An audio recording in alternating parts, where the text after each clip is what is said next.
Hello toppers, जय हिंद।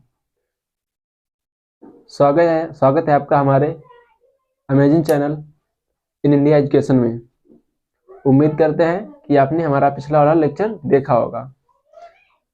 जो आज का हमारा टॉपिक है उसमें हम आपको ज़बरदस्त ट्रिक बताने वाले हैं, जिससे आप क्लास 10th में की साइंस के रसायन विज्ञान के 3 प्रश्नों को हल करने में आप सक्षम हो जाएंगे। पहला प्रश्न कि रासायनिक क्रिया को रासायनिक समीकरण में बदलो। दूसरा प्रश्न कि किसी तत्व का परमाणु क्रमांक दिया होगा, जिसके आधार पर आपको आवर्त सारणी में उसकी स्थिति बतानी होगी। ठीक है। और तीसरा, आपको संयोजकता पता चल जाएगी कि किसी तत्व पे कितनी संयोजकता है, वो भी कैसी है, धनात्मक है, ऋणात्मक है। ठीक है। और चौथी कि आपको यूपी बोर्ड में जो साइंस है उसमें बहुत ही अच्छी तरीके से आप समीकरण जो सूत्र बनाना आप सीख जाएंगे। ठीक है। आप सूत्र बनाना सीख जाएंगे। तो हमने यहाँ पे कुछ तत्व ले लिए हैं। ठीक है। ये हमारे 1 से लेकर 20 तक है। जो परमाणु क्रमांक 1 से लेकर 20 तक है: hydrogen, helium, lithium, beryllium, boron, carbon, nitrogen, oxygen, fluorine, neon, sodium, magnesium, aluminium, silicon, phosphorus, sulphur, chlorine, argon, potassium, calcium. ठीक है। तो सबसे पहले हमारी ट्रिक ये है कि सबसे पहले हमको संयोजकता पता होनी चाहिए। ठीक है। संयोजकता निकाली कैसे जाती है ये आप सीखिए। ठीक है। संयोजकता निकालने के लिए आपको पता है कि ये हमारा एटम है। ठीक है। ये हमारा एटम है, ये हमारा नाभिक है। ठीक, ये हमारा नाभिक है। नाभिक में कक्षाएं होती हैं। नाभिक में क्या होती है दोस्तों? कक्षाएं।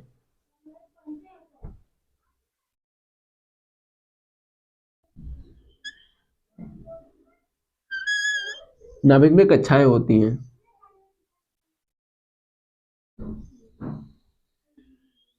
KLMN करके। ठीक है। कक्षाएं होती हैं।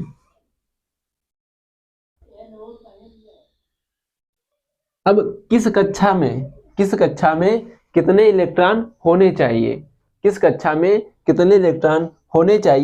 इसका पता हमें 2n² से चलता है। 2n² एक सूत्र होता है जो हमें इलेक्ट्रॉनों की संख्या को बताता है। जो n होता है वह हमारी कक्षकों की संख्या होती है। ठीक है। n क्या होता है दोस्तों? हमारी कक्षकों की संख्या होती है।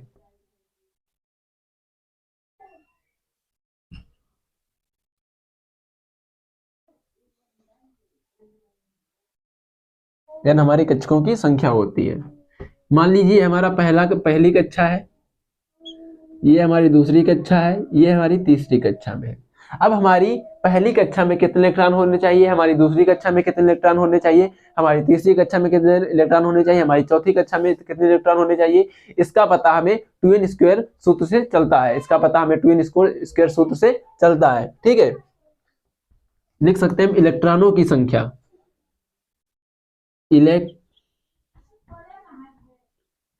इलेक्ट्रॉनों की संख्या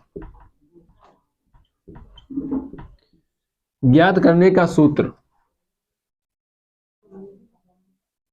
या तो लिख सकते हैं इलेक्ट्रॉनों की संख्या बराबर होता है 2n²। 2n², जहां पर जो n होती है n बराबर, n होता है कक्षा की संख्या, कक्षाओं की संख्या। हमको जैसे पता करना है कि चौथी कक्षा में कितने इलेक्ट्रॉन होते हैं। ठीक है। तो कुछ सूत्र देखिए कुछ हम निकालने का प्रयास करते हैं। जैसे हम पता करते हैं कि पहली कक्षा में कितने इलेक्ट्रॉन है, पहली कक्षा में कितने इलेक्ट्रॉन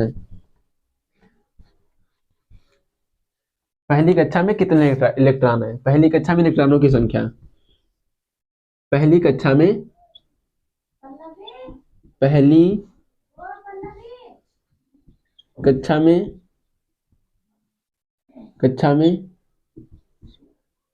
इलेक्ट्रॉन की संख्या, पहली कक्षा में इलेक्ट्रॉनों की संख्या ठीक है, हम सूत्र क्या लगाते हैं, 2n²। 2n² सूत्र होता है, n का मान क्या है, पहला, यानी कि पहला एक। ठीक है, तो n का मान 1 है तो हम लिख देंगे 2, 1 है तो 1 का स्क्वायर। ठीक है, तो हो जाएगा 2, जब 1 का स्क्वायर करेंगे, आपको पता है कि अगर 1 का कुछ भी किया जाता है तो 1 ही रहता है। ठीक है, तो 2 हो जाएगा, यानी कि पहली कक्षा में कितने इलेक्ट्रॉन होंगे, 2। ठीक है, अब इसी तरह से हम दूसरी कक्षा में देख रहे हैं। ठीक है, तो दूसरी कक्षा में देखने के लिए हम लिख रहे हैं दूसरी कक्षा में इलेक्ट्रॉन, दूसरी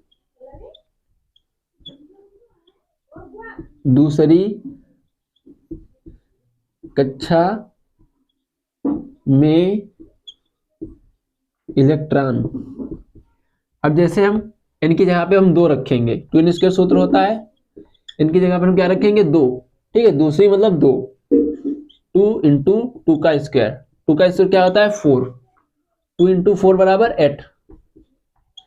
ठीक है, यानी कि दूसरी कक्षा में कितने इलेक्ट्रॉन होंगे, 8, पहली कक्षा में 2। अब इसी तरह से तीसरी कक्षा में कितने होंगे, अगर हम 3 का स्क्वायर करते हैं तो 3 3 9 और 9 दूनी 18 होगा। ठीक है, 9 दूनी 18 होगा। तो इस तरह से हम इलेक्ट्रॉनों की संख्या ज्ञात कर सकते हैं कि पहली कक्षा में कितने इलेक्ट्रॉन होंगे, दूसरी कक्षा में कितने इलेक्ट्रॉन होंगे, तीसरी कक्षा में कितने इलेक्ट्रॉन होंगे। ठीक है, तो तीसरी कक्षा में इलेक्ट्रॉनों की संख्या, तीसरी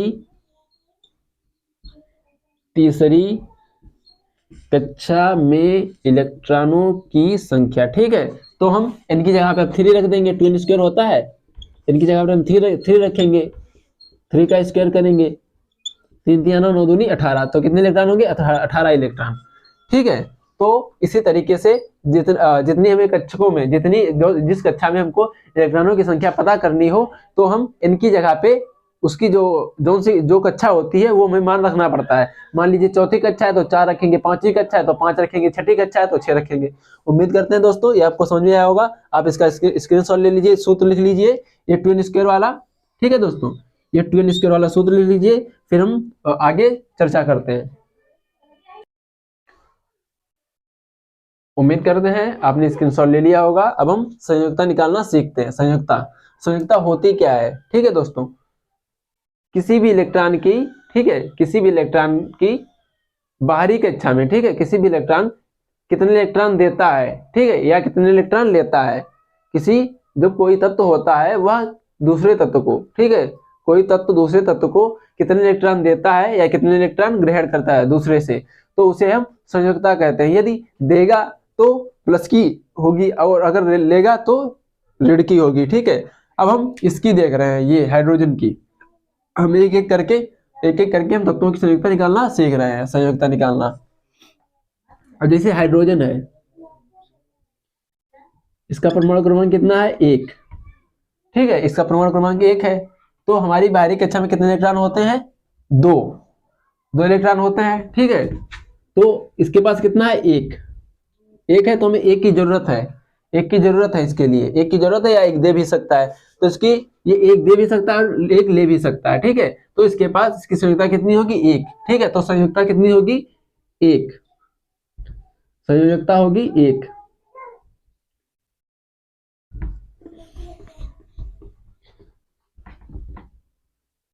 संयोजकता।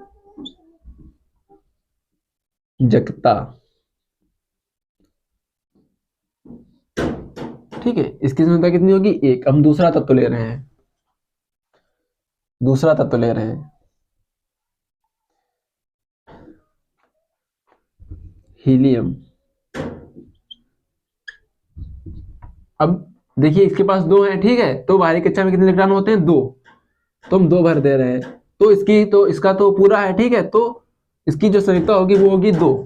इसकी संयुक्ता कितनी होगी, 2। अब लिथियम देखिए आगे, Li वाला, Li बाहरी कक्षा में पहली कक्षा में कितने इलेक्ट्रॉन होते हैं, 2। अब इसके पास कितना बचा है, 1 बचा है। तो अब अष्टक, जो आखिरी कक्षा में किसी भी इलेक्ट्रॉन का अष्टक पूरा करने के लिए उसको 8 इलेक्ट्रॉन की जरूरत पड़ती है। अब मान लीजिए कि आप 2 दोस्त हैं। ठीक है, आप 2 दोस्त हैं। ठीक है, आपको 8 रुपए जरूरत है, आपका काम चलने के लिए 8 रुपए जरूरत है, और दूसरे को उसका काम चलने के लिए 1 रुपए जरूरत है। ठीक है, तो जायज सी बात है कि जिसको 1 रुपए जरूरत है उसको मिल जाएगा, और आपको 8 रुपए जरूरत है तो आपको नहीं मिलेंगे। तो ये जो होगा ये 1 दे देगा। ये एक दे देगा, ठीक है, ये एक दे देगा, निकल जाएगा, ये एक दे देगा, ठीक है। तो अगर देगा, ठीक है, अगर ये देगा तो इस पे धन चार्ज आ जाएगा। अब मान लीजिए कि कोई आदमी है, वह बैंक से ऋण लेता है, बैंक से कोई चीज लेता है, तो वह कहाँ चला जाएगा, ऋण में चला जाएगा, ऋण में, ठीक है, उस पर कर्ज आ जाएगा, ऋण आ जाएगा, ठीक है, वो कर्जदार हो जाएगा, ऋणदार हो जाएगा। तो ये जो होगा, ये दे रहा है, ठीक है, अब बैंक दे रहा है, ये मान लीजिए ये बैंक है, मान लीजिए जो लिथियम है वो बैंक है, ये हमने माना बैंक है, ये क्या है, बैंक, ये एक बैंक है, लिथियम को हमने मान लिया एक बैंक है, जो तत्व होते हैं तत्व को एक बैंक मान लीजिए आप। अब ये बैंक है, अब बैंक किसी को देगा, मान लीजिए 1 लाख रुपए, 1 लाख, 1 लाख, 1 लाख, ठीक है, 1 लाख रुपए, मान लीजिए कितने, 1 लाख रुपए हैं। अभी 1 लाख रुपए दे रहा है, अब ले कौन रहा है, मान लीजिए ये जो है दूसरा तत्व, मान लीजिए हमने मान लिया ये कोई व्यक्ति है, हमने ए ले लिया, ठीक है, ये ले रहा है, ये 1 लाख रुपए ले रहा है, ये 1 लाख रुपए ले रहा है, तो ये क्या हो जाएगा, कर्जदार हो जाएगा। तो ये क्या हो जाएगा, कर्जदार, कर्जदार, ठीक है, ऋणी, कर्जदार ब्रैकेट में ऋणी, कर्जदार ऋणी हो जाएगा। अब ऋणी हो जाएगा तो इस पे क्या हो जाएगा, निगेटिव चार्ज हो जाएगा। अब ये दे रहा है, दे रहा है, ठीक है, अब ये जो है ये दे रहा है, दे रहा है, तो ये क्या हो जाएगा, धनात्मक पहुंच जाएगा, ये ऋणी हो गया और ये धन में पहुंच गया। धन में इसलिए पहुंच गया, मान लीजिए बैंक कुछ ब्याज तो लेगी ही, ठीक है, तो इसमें कुछ अपना पैसा लगा रहा है, ठीक है, तो ये ऋण में, धन में पहुंच जाएगा। जो देता है उसके पास वो धन में पहुंच जाता है, क्योंकि दूसरे के पास भी है और उसके पास तो खुद पहले से ही है, ठीक है, तो ये धन में पहुंच गया, और ये कर्जदार हो गया तो ये ऋणी हो गया, तो ये ऋण में पहुंच गया, ठीक है, तो ये ऋण में पहुंच गया। अब ये जो है, ये लिथियम जो है ये अपना एक इलेक्ट्रॉन दे रहा है, ठीक है, ये इलेक्ट्रॉन देगा, क्योंकि इसको 8 की जरूरत है, तो 8 लेगा नहीं, एक दे देगा, ठीक है, तो ये एक इस पे क्या हो जाएगा, धन चार्ज हो जाएगा, ये ये इसका क्या हो जाएगा, संयुक्ता एक हो जाएगी, वो भी धन की। जो हमारा चौथा है वह है बेरिलियम। बेरिलियम का परमाणु कितना, परमाणु क्रमांक कितने है, 4, ठीक है, तो ये 4 होगा। पहली कक्षा में इलेक्ट्रॉन होते हैं 2, दूसरी कक्षा में 2, अब 2 हो गए, ठीक है, पहली कक्षा तुम्हारी पूरी हो गई। अब इसके पास कितने बचे हैं, 2, तो हम लिख रहे हैं 2, ठीक है, अब इसके पास 2 हैं, ठीक। अब पता है कि देखिए अगर 4 है, जब तक 4 के नीचे है, ठीक है, जब तक ये जो संख्या होगी 4 के नीचे होगी, तो ये जो होगा, जब कोई भी तत्व होगा वो धनात्मक में जाएगा, ठीक है। अगर कोई संख्या, ठीक है, बाहरी कक्षा में इलेक्ट्रॉन 4 से कम है तो वे धनात्मक में जाएंगे। लिख लीजिए, नोट करके लिख लीजिए, नोट, चलो नोट की जरूरत नहीं, आप समझ लीजिए सीधे से। अब इसके पास 2 हैं तो ये 2 देगा, ठीक है, इसका अष्टक पूरे करने के लिए इसके 6 की जरूरत है, लेकिन ये 2 देगा। अब ये 2 देगा तो ये कहाँ में पहुंच जाएगा, धन में पहुंच जाएगा, ठीक है, तो इस पर कितना जाएगा, इसकी संख्या कितनी होगी, 2, ठीक है। जो बाहरी कक्षा में जो इलेक्ट्रॉन होते हैं, ठीक है, जो बाहरी कक्षा में इलेक्ट्रॉन होते हैं वही संयुक्ता होती है, ठीक है, वो कितनी दे रही है कितनी ले रही है इस पे डिपेंड करता है, ठीक है, वो कितना दे रहा है, कितना तो अपनी बाहरी कक्षा में कितने इलेक्ट्रॉन ग्रहण कर रहा है या कितने इलेक्ट्रॉन दे रहा है, यह उसकी संयुक्ता होती है। अब बेरिलियम की बाहरी कक्षा में कितने इलेक्ट्रॉन है, 2, अब 2 है तो ये 2 दे देगा, क्योंकि अष्टक पूरा होने के लिए 8 इलेक्ट्रॉनों की जरूरत पड़ती है, अष्टक पूरा होने के लिए 8 इलेक्ट्रॉनों की जरूरत पड़ती है। अब इसको 6 की जरूरत पड़ेगी, ठीक है, तो ये 2 दे देगा, क्योंकि 6 बहुत है और 2 कम है, तो ये 2 दे देगा और इस पे धन चार्ज आ जाएगा, ठीक है। अब जैसे बोरान है, बोरान का 5 है, बोरान का 5 है। अब देखिए, अब पहली कक्षा में कितने इलेक्ट्रॉन होते हैं, 2, दूसरी कक्षा में 8 होते हैं, लेकिन इसके पास कितने बचे हैं, 3, तो हम 3 भर दे रहे हैं। अब ये 3 है, ठीक है, अब ये अब भी इसको अपना अष्टक पूरा होने के लिए इसको अब भी 5 इलेक्ट्रॉनों की जरूरत पड़ेगी, ठीक है। अगर 5 इलेक्ट्रॉनों की जरूरत पड़ेगी तो ये 5 नहीं लेगा और 3 दे देगा, ठीक है, 5 नहीं लेगा और 3 दे देगा, जब तक इसको कम की जरूरत नहीं पड़ेगी, ठीक है, जब तक इसके पास इलेक्ट्रॉन 4 से नीचे होंगे, ठीक है, जब तक किसी तत्व की बाहरी कक्षा में इलेक्ट्रॉन 4 से नीचे होंगे तब तक वह दूसरे को दे देगा और इस पे धन चार्ज आ जाएगा, ठीक है। अब ये 3 दे देगा, ठीक है, ये 3 दे दिए तो इसकी संयुक्ता कितनी हो जाएगी, 3। अब जैसे हमारा है कार्बन, कार्बन की संयुक्ता कितनी होती है, 6, ठीक है, कार्बन की परमाणु क्रमांक 6 है, तो बाहरी कक्षा में कितने इलेक्ट्रॉन है, पहली कक्षा में 2। अब इसके पास कितने बचे हैं, 4, तो हमने 4 लिख दिए। अब देखिए, अब अष्टक पूरा होने के लिए 8 इलेक्ट्रॉन जरूरत पड़ती है, तो इसके पास 4 है, 4 दे भी सकता है और 4 ले भी सकता है। इसीलिए कहीं कहीं पर जो ऑक्सीजन की संयोजकता होती है वो धनात्मक में होती है और ऋणात्मक में भी होती है। और इसके अब इसको कितनी जरूरत है अपना अष्टक पूरा करने के लिए? 4 की जरूरत है। ठीक है, तो हम 4 लिख दे रहे हैं, 4 लिख दिए। ठीक है, इसकी संयोजकता कितनी हो गई? 4। समझ में आया आपको? अब हमने नाइट्रोजन ले लिया, नाइट्रोजन। अब इस पहली कक्षा में इलेक्ट्रॉन होते हैं 2, अब इसके पास कितने बच्चे हैं? 5। ठीक है, अब देखिए, अब इसके पास 5 हैं, जरूरत कितने की है? 4 की। हमारा टारगेट 8 है, हमारा टारगेट 8 है, हमको कैसे भी करके 8 पूरे करने हैं, हमको कुछ भी करना पड़े, हमको 8 पूरे करने हैं, हमको चाहे जो भी करना पड़े, साम दाम दंड भेद, ठीक है, जो भी करना पड़े हमको 8 पूरे करने हैं, कैसे भी करके। अब इसके पास 5 हैं, ठीक है, अब ये 5 देगा नहीं क्योंकि इसको कम की जरूरत है। ठीक है, 5 देगा नहीं, अब 3 ले लेगा। ठीक है, जब तक बाहरी कक्षा में इलेक्ट्रॉन 4 से नीचे होंगे, ठीक है, तब तक तो देगा, लेकिन जैसे ही 4 के ऊपर पहुंच जाएंगे वो तब लेना शुरू कर देगा। अब जैसे इसके पास देखिए बाहरी कक्षा में 5 इलेक्ट्रॉन की जरूरत कितने की है? 3 की, तो ये 3 ले लेगा, 3 ले लेगा, 3 ले लेगा, तो ये कितने हो जाएंगे? इसकी संख्या कितनी हो जाएगी? 3। हमारा टारगेट है कि उसका अष्टक पूरा करना, किसी भी तत्व की बाहरी कक्षा का अष्टक पूरा करना, चाहे इसके लिए हमको कुछ भी करना पड़े। ठीक है, तो हमने इतने करा दिए हैं, आप इसके आगे का निकालने का प्रयास करें। ठीक है, आप इसके आगे का निकालने का प्रयास करें, जब तक देगा तब तक धन की, तब तक प्लस की संयुक्ता होगी, इसके पर इस पे भी प्लस की होगी, इस पे भी प्लस की होगी। ठीक है, और लिथियम पे भी प्लस की होगी, और बेरिलियम भी 2 दे रहा है, इसमें भी प्लस की होगी, और ये भी प्लस का होगा, ये भी प्लस का होगा। ठीक है, अब ये 3 ले रहा है, अब ये 3 ले रहा है, अपना अष्टक पूरा करने के लिए 3 ले रहा है। ठीक है, तो इस पे माइनस की हो जाएगी। ठीक है, नोट में करके हम लिख दे रहे हैं, नोट में हम करके लिख दे रहे हैं, नोट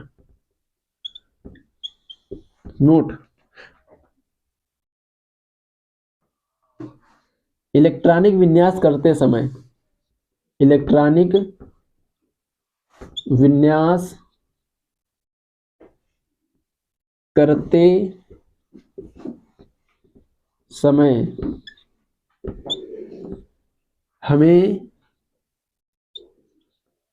हमें तत्व का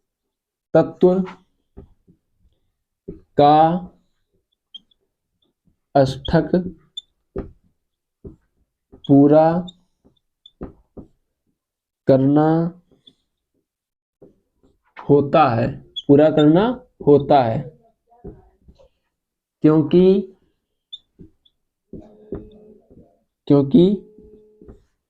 बाहरी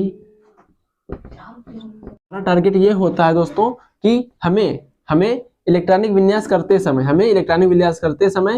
हमें तत्व का अष्टक पूरा करना होता है, क्योंकि बाहरी कक्षा में 8 इलेक्ट्रॉन होते हैं, 8 इलेक्ट्रॉन होते हैं, क्योंकि बाहरी कक्षा में 8 इलेक्ट्रॉन होते हैं।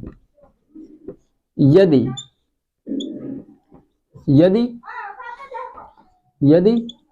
बाहरी कक्षा में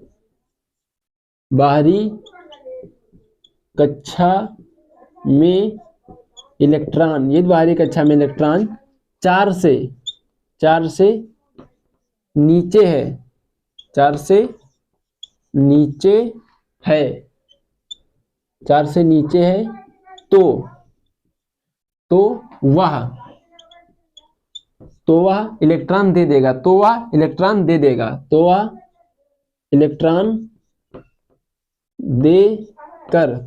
देकर अपना अष्टक पूरा करेगा, अपना अष्टक पूरा करेगा।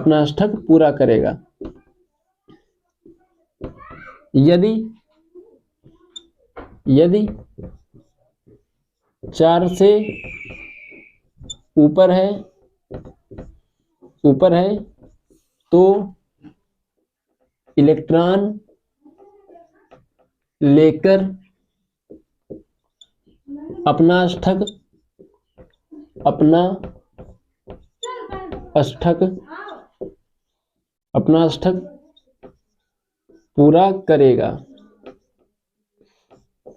पूरा करेगा। उम्मीद करते हैं दोस्तों कि आपको हमारा टॉपिक अच्छा लगा होगा। ठीक है, यदि आपको हमारा टॉपिक अच्छा लगता है, हमारा वीडियो अच्छा लगता है, तो हमारे चैनल को सब्सक्राइब कीजिए, हमारे वीडियो को लाइक कीजिए तथा कमेंट कीजिए। ठीक है, हम आपको अपने कल वाले लेक्चर में किसी भी तत्व के सूत्र बनाना, ठीक है, हम अपने कल वाले लेक्चर में आपको सूत्र बनाना, ठीक है, सूत्र बनाना और रासायनिक अभिक्रिया को रासायनिक समीकरण में बदलना सिखाएंगे। ठीक है दोस्तों, जय हिंद, मिलते हैं अपने कल के लेक्चर में।